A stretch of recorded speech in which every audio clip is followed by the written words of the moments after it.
Dnes sa pozrieme na častý problém mnohých vzťahov a to je komunikácia s partnerom.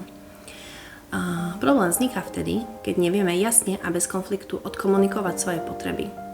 Najčastejším aspektom, ktorý vplýva na komunikáciu s partnerom, je práve téma sebahodnoty. Pokiaľ sa cítime byť menej cenní, máme presvedčenia, že nie sme dosť dobrí, alebo že sebaláska je zlá alebo nevhodná, máme tendenciu pri komunikácii zhadzovať partnera v odzovkách na svoju úroveň, aby sme sa cítili byť rovnocenní.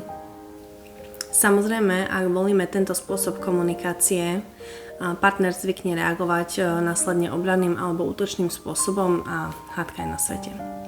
Prvým krokom je uvedomiť si, že na nás vo veľkej miere vplýva to, ako vnímame samých seba. Spôsobov, ako sa naučiť sebaláske a uvedomiť si svoju hodnotu je viacero.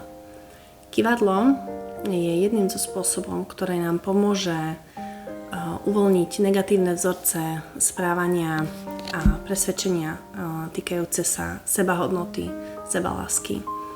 A tým nám výrazne uľahčí proces, ktorý je potrebný k tomu, aby sme sa dopracovali k tej sebaláske. Samozrejme, vedomá práca človeka je v každom prípade nevyhnutná.